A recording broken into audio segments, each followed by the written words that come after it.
आपने बहुत अच्छा सजेशन दे दिया। प्लीज अब बैठ जाइए। शुक्रिया शुक्रिया शुक्रिया जी, आपकी लंबी तकरीर हो गई। आप बाद में दे देंगे जी, जब ये डिबेट खत्म हो जाएगी we will give you the floor. नहीं नहीं, आपकी पार्टी से हो गया, I will give you the floor afterwards ji. इस वक्त आप तशरीफ़ रखें। सेनेटर तलाल चौधरी आप बात करेंगे, क्योंकि वार्डर साहब उनका भी उनको बोलने दें थोड़ा। आप बैठिए, तशरीफ़ रखिए जी। नहीं, हाउस बिल्कुल अपने इस्तेहकाक का, किसी भी मेंबर का प्रिविलेज जब मजरू होता है या कोई नोटिस दिया जाता है, ये हाउस रिकग्नाइज करता है कि अपने हुकूक के बारे में बिल्कुल बात की जाएगी। प्लीज़ आप तशरीफ़ रखें। शोर करने से कोई माइक नहीं मिलेगा। प्लीज़ शुरू कीजिए। शोर करने से माइक नहीं मिलेगा। नो, प्लीज़ शुरू कीजिए। ने आपसे कहा कि इसके बाद होगा जी। बात कीजिए तलाल चौधरी साहब, बात कीजिए। बिस्मिल्लाहिर्रहमानिर्रहीम। मैडम, इसके बाद होगा, सब अपनी अपनी बारी पे होगा। आई एम सॉरी जी। बहुत शुक्रिया मैडम चेयरपर्सन। सॉरी नहीं की। हाँ, उनके 5 सिग्नेटरीज थे जरका, उनके 5 सिग्नेटरीज थे तो 5 बात कर सकते हैं। प्लीज सेनेटर साहब, नहीं ये बाद में बात कीजिएगा आप लोग। आपकी बात हो गई जी जी। सबको अपने अपने वक्त पे मौका मिलना है बस। Please start. आपके पास फ्लोर है, आप शुरू कीजिए। सिंधु साहब तशरीफ रखें आप जी, आप शुरू कीजिए। इन्होंने आइन या कानून को क्या मानना है? पहले तो जो रूल्स ऑफ बिजनेस का जो हलफ उठाया उसको ही मान लें। अपनी बात करना जानते हैं, दूसरों की सुन नहीं सकते। और दूसरी बात यह है, मैं इस पे क्योंकि तौहीन अदालत के मामले पे मैं रिसीविंग एंड पे रहा हूँ, मैं इसका मुतासरा हूँ, मुझे इसमें सज़ा दी गई है, तो मैं तो यहाँ कोई आपके फाजिल मेंबर बोल रहे हैं, आप लोग अपने हाउस का तौकीर नहीं। आप खानजादा साहब, आप अपने आप को हल्का ना करें, आपको मौका बाद में मिलेगा। प्लीज नहीं, ये आप नहीं डिक्टेशन दे सकती ना मैडम। हर पार्टी ने अपना अपना नाम दिया हुआ है। आप कीजिए जी, आप कीजिए। तो सेनेटर साहब हौसला करें, बात करें जी। मैं तो करना शुरू करता हूं, फिर आप उनसे बात। देखिए, गुजारिश ये है कि मैं कोई यहाँ तकरीर नहीं बल्कि अपनी आप बीती सुनाना चाहता हूं कि किस तरह पाकिस्तान में पॉलिटिकल वर्कर्स के साथ सिलेक्टिव तौहीन अदालत के केस लगते हैं। इक्वालिटी का कोई कानून नहीं, और किस तरह खास लोगों को, खास कारकुनों को इसका निशाना बनाया जाता है। पनामा के केस चल रहा था, उसके दौरान मैं अपनी पार्टी को रिप्रेजेंट करने के लिए और अदालत की कार्रवाई देखने के लिए जाया करता था, और यकीनन वहां जाकर जो भी वहां बात होती थी, बाहर आकर मीडिया से बात करता था। I have already said I will give the mic. जो बाद में डिस्कशन के बाद जिसने बात करनी है बेशक करे। जीशान को मैं फाजिल मेंबर को कह चुकी हूँ, अगर आप सुनना नहीं चाह रहे तो मैं कुछ नहीं कर सकती। मैं बार बार कह चुकी हूँ। आप प्लीज, ये पार्टी डिबेट हो रही है, one person is speaking and affected parties। जी सेनेटर साहब जी बहुत शुक्रिया। नहीं, बिलाल साहब, पीपल्स पार्टी से हो गई बात, आप बाद में कीजिएगा। जो आप इन पर पीटीआई पे लागू होगा आप पर भी होगा जी जी। हमारे जो अपोजिशन के फाजल रुकन हैं या अरकान, वो सुन नहीं रहे थे। चेयरपर्सन, मैंने तो ये कहा है कि मैं कोई तकरीर करने खड़ा नहीं हुआ। मैं अपनी आप बीती इस हाउस के सामने रखना चाहता हूँ कि एक सियासी कारकुन के तौर पे मैं एक लॉ ग्रेजुएट हूँ, एक मिडिल क्लास से एक सियासी कारकुन हूँ। किस तरह मुझे इसी तौहीने अदालत के कानून का निशाना बनाया गया, सिर्फ इसलिए कि उस वक़्त के हालात में मैं अपनी लीडरशिप और एक नज़रिए पे खड़ा था। पनामा का केस जब शुरू हुआ तो अदालती कार्रवाई देखने मैं वहाँ जाया करता था, अपनी पार्टी को रिप्रेजेंट भी करता था। अदालती कार्रवाई के बाद यकीनन बाहर मीडिया से सवालों जवाब होते थे, हम अपनी बात करते थे, अपनी राय का इजहार करते थे। और उस वक़्त यानी मेरे तौहीने अदालत के नोटिस से कोई 6 महीने पहले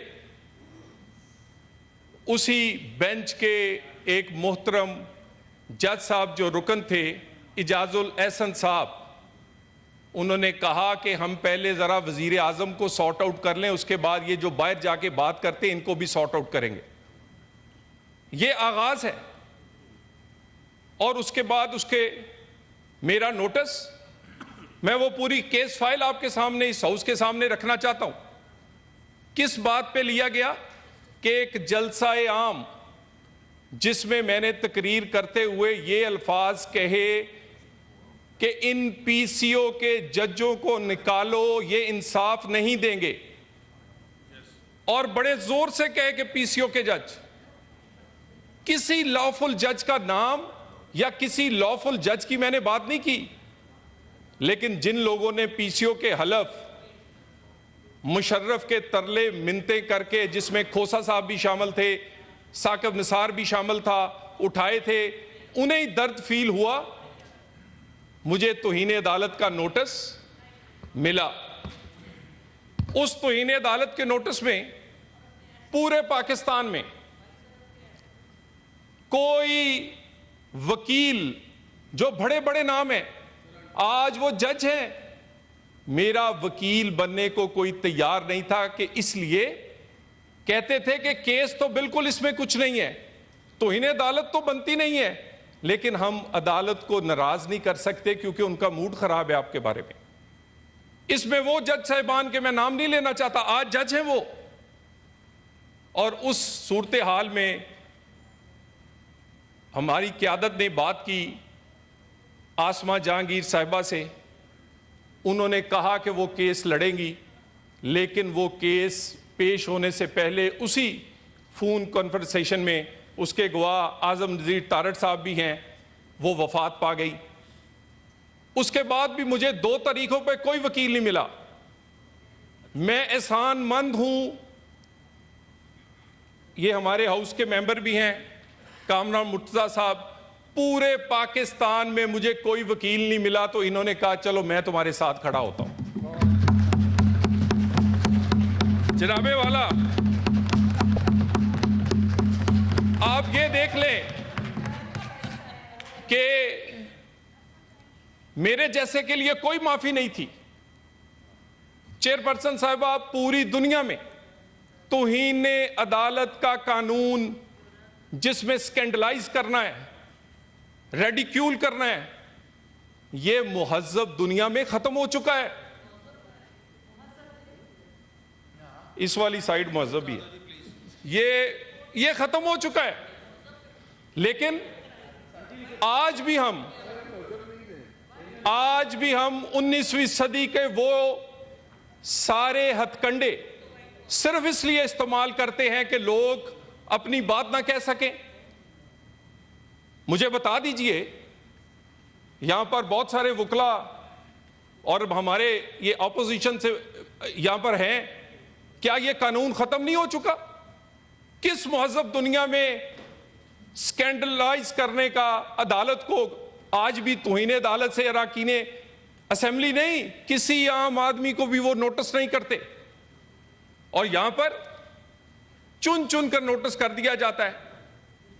तौहीन अदालत तो मेरा नहीं ख्याल कि मेरे जैसे किसी सियासी कारकुन को सजा देने से कोई अदालत का वकार बुलंद होगा।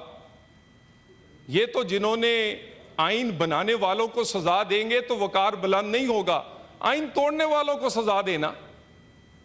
फैसल वाडा साहब, मैं तो इनके साथ टॉकिंग टर्म्स पे भी नहीं था, मेरा इनसे इतना शदीद इख्तलाफ है। मेरे इस साइड पे भी फाजल रुकन बहुत सारे मौजूद हैं और इनके वो लोग भी जिसमें रऊफ हसन साहब और बाकी उन्होंने रिसेंटली गुफ्तगू की है, वो ज्यादा तौहीन अदालत के जुमरे में आती है। लेकिन मैं सियासी कारकुन के तौर पर वो बुज़दिल नहीं हूं कि अपने मुखालफों को मैं कहूं कि टेक्निकलिटीज के पीछे छुपा कर नाअहल किया जाए। सियासत का मुकाबला सियासी मैदान में होना चाहिए। और ये कहते हैं जी पर्सनल एजेंडे पे बात हो रही है। क्या पर्सनल एजेंडा है? ये जो पार्लियामेंट है, कहते हैं मदर ऑफ इंस्टीट्यूशंस है, इसकी तौहीन कब नहीं हुई?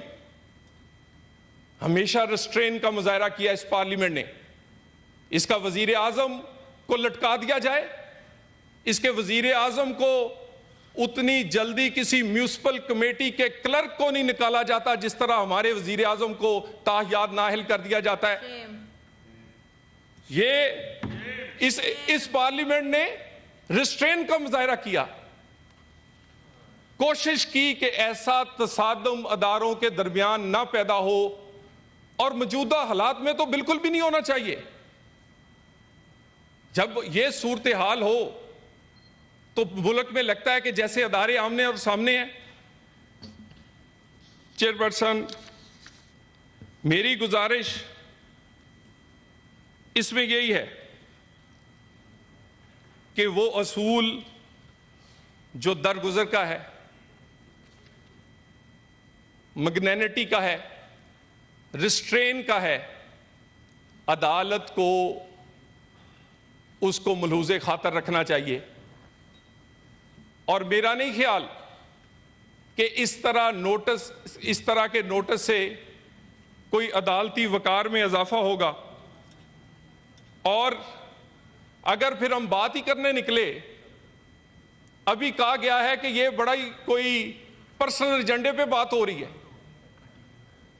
कुछ देर पहले ही एक लीडर वो अदालत में पेश होता था, टाइम सुबह 9 बजे का होता था, शाम 9 बजे आते थे वो, और दरो दीवार हिला देते थे। इस्लामाबाद का जो जुडिशल कॉम्प्लेक्स है उसकी कोई खिड़की दरवाजा नहीं बचा था, लेकिन तौहीन अदालत नहीं हुई थी। इस्लामाबाद तशरीफ लाए, सुप्रीम कोर्ट के हुक्म पर तशरीफ लाए, और पूरे इस्लामाबाद की कोई दरख्त, कोई चीज नहीं बची, आग लगा दी। तौहीन अदालत आज भी उधर ही पड़ी है। मैं नहीं चाहूंगा कि वो तौहीन अदालत में सजा हो, लेकिन इसका यह भी नहीं मतलब कि चुन चुन के नोटिस दिए जाएं। मेरी यही गुजारिश होगी कि इस पूरी सूरत हाल में अदालत अपना वकार अपने फैसलों से बुलंद करे। अदालत अपना वकार इस कंडक्ट से, वो असूल, वो कानून जो पूरी दुनिया में जिस पर लोग अब किसी किस्म का नोटिस करते ही नहीं है, उसका सहारा लेने की बजाय अपनी अदालती कारकर्दगी से अपना आपको वकार बेहतर करे। और मैं दोबारा एक दफा ये चाहूंगा कि अगर आप सिसिलियन माफिया, अगर आप गॉडफादर, अगर आप प्रॉक्सी, और अगर इस तरह के अल्फाज कहेंगे तो मेरा ख्याल है इस पे तो आप खुद ही गौर कर लीजिए कि इस तरह के अल्फाज कौन बर्दाश्त करेगा। और चेयरपर्सन, वो जब ये केस चल रहा था, ये भी एक तारीखी बात है, केस चल रहा था तो साकिब निसार साहब ने मुझे ये मैसेज भिजवाया कि अगर तुम नवाज शरीफ और मरियम नवाज के खिलाफ बयान दोगे जो स्टेज पर बैठे हुए हैं तो पार्लियामेंट में जाओगे, नहीं तो तुम जेल जाओगे। और इस बात को मैं पहले भी कह चुका हूं, किसी किस्म की तहकीक जब मर्जी इसकी कर ली जाए।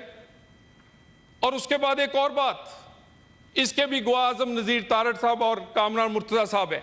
मेरी रिव्यू पिटीशन लगी हुई थी, उसी दिन जनरल बाजवा को एक्सटेंशन देने का केस लगा हुआ था। मेरे जैसे सियासी कारकुन को माफी नहीं मिली, जनरल बाजवा को एक्सटेंशन मिल गई थी उस दिन उसी अदालत के अंदर से। यह सेम तारीख और सेम दिन का कहानी है। अदालत का वकार मेरे जैसे और अरकान पार्लियामेंट को तौहीन अदालत का नोटिस देने से बुलंद होगा? नहीं, आपको अपनी कारकर्दगी वो इस 140 नंबर से आपको 40 नंबर पे जाना पड़ेगा। हम आपके पीछे खड़े हैं। हम किसी ऐसी लड़ाई का हिस्सा नहीं बनना चाहते और ना लड़ना चाहते हैं कि यहां लगे कि पार्लियामेंट वर्सेस कोई अदलिया। नहीं नहीं, हम आपके रखवाले हैं। हम आप नाअहल भी करें तो हमने आपकी नाअहलियां, आपने फांसी के फंदों से भी झूला है तो सियासतदान झुककर झूल गए हैं, लेकिन आपकी इज्जत पर फर्क नहीं आने दिया। लेकिन बस करें प्लीज, इस काम को रोके इधर ही। और मैं